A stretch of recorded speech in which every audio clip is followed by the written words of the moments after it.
Assalamualaikum warahmatullahi wabarakatuh. Perkenalkan, saya Happy Rahmadani dari jurusan Ilmu Administrasi Negara. Baiklah, pada kesempatan kali ini kita akan membahas tentang administrasi kepegawaian, di mana subtema bahasan kita pada kali ini terkait sistem kepegawaian dalam pemerintahan. Adapun yang menjadi pokok bahasan kita pada kali ini, yang pertama yaitu definisi, fungsi, dan jenis pegawai dalam melaksanakan kegiatan penyelenggaraan negara. Yang kedua, sistem kepegawaian di Indonesia. Dan yang ketiga, yaitu jenis aparatur sipil negara atau yang disingkat dengan ASN.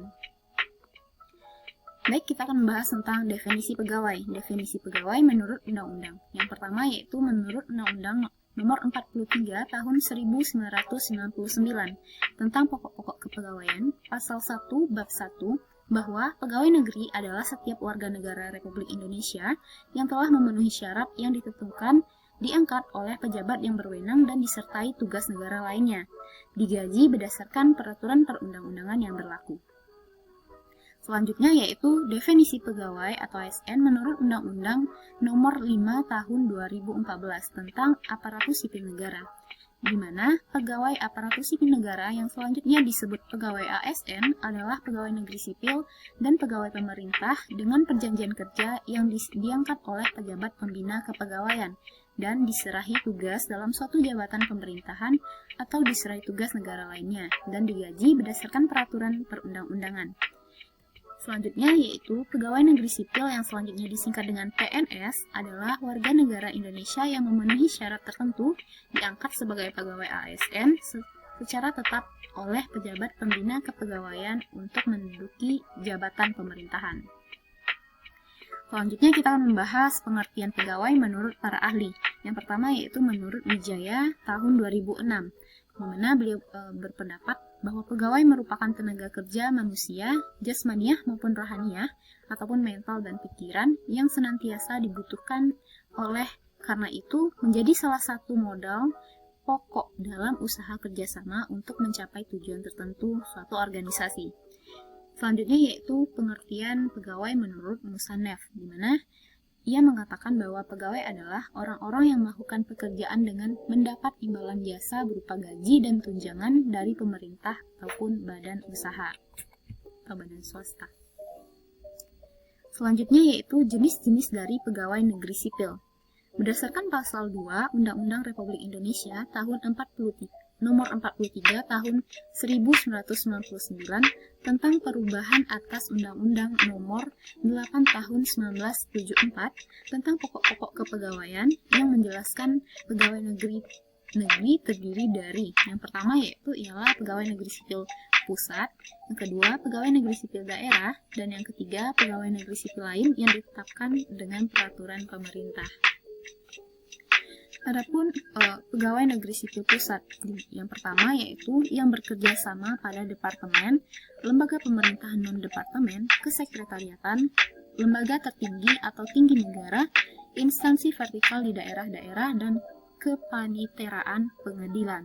Yang kedua yaitu yang bekerja pada perusahaan jawatan, misalnya perusahaan jawatan kereta api, penggadaian, dan lain-lain.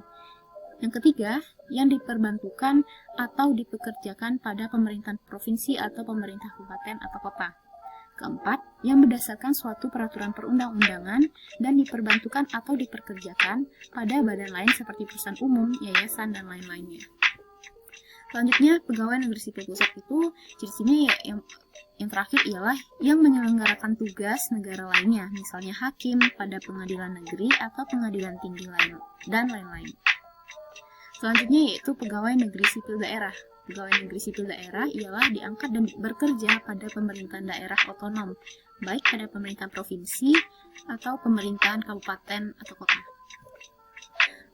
Selanjutnya yaitu pegawai negeri sipil lain yang ditetapkan dengan peraturan pemerintah, di mana masih dimungkinkan adanya pegawai negeri sipil lain yang akan ditetapkan dengan peraturan pemerintah, misalnya kepala-kepala kelurahan dan pegawai negeri di kantor sesuai dengan Undang-Undang Nomor 43 Tahun 1999 tentang perubahan atas Undang-Undang Nomor 8 Tahun 1974 tentang pokok-pokok kepegawaian.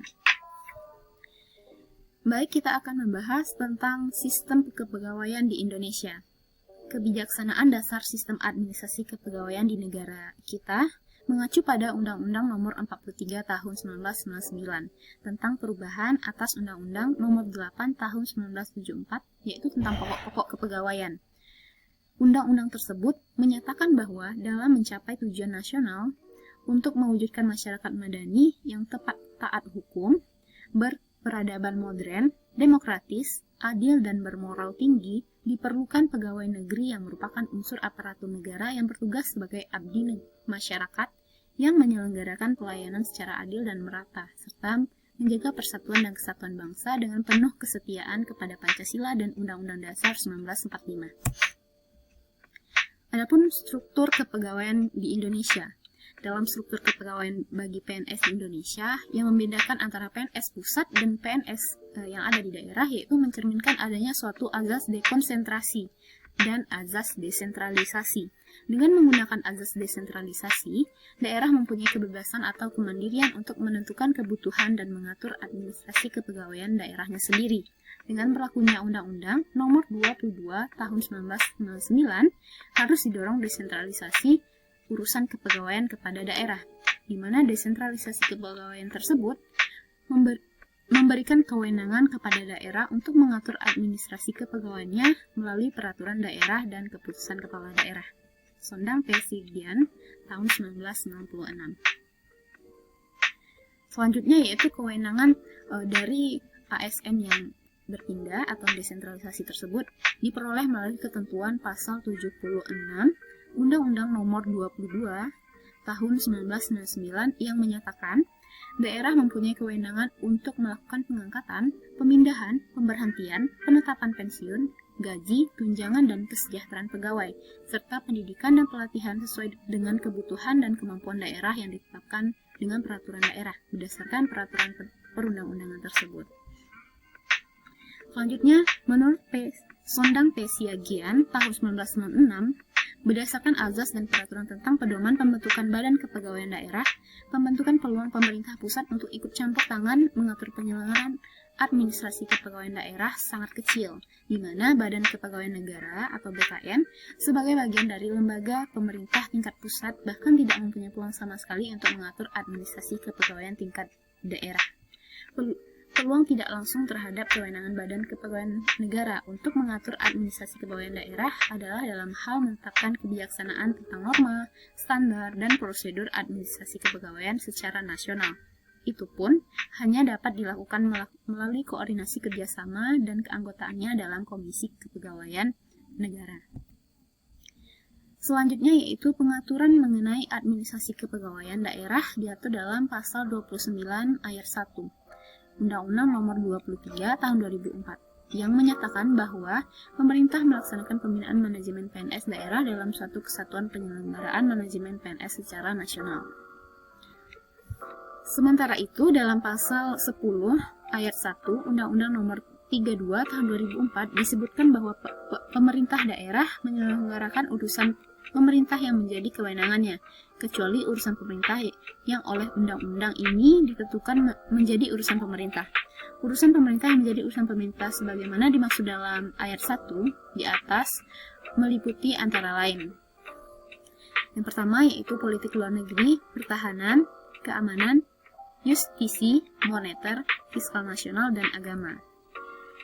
Selanjutnya yaitu kita akan membahas tentang jenis-jenis aparatur sipil negara atau ASN, di mana dalam pasal 6 Undang-Undang Nomor 5 Tahun 2014 tentang aparatur sipil negara yang menjelaskan pegawai aparatur sipil negara terdiri dari dua, yaitu PNS atau pegawai negeri sipil, sebagaimana yang dimaksud dalam pasal 6 huruf A, merupakan pegawai ASN yang diangkat sebagai pegawai tetap oleh pejabat pembina kepegawaian dan memiliki nomor induk pegawai secara nasional. Yang kedua yaitu P3K. P3K, sebagaimana dimaksud dalam pasal 6 huruf B, merupakan pegawai ASN yang diangkat sebagai pegawai dengan perjanjian kerja oleh pejabat pembina kepegawaian, sesuai dengan kebutuhan instansi pemerintah dan ketentuan perundang-undangan lainnya. Baiklah, sekian presentasi dari saya. Mohon maaf apabila ada kesalahan. Wassalamualaikum warahmatullahi wabarakatuh.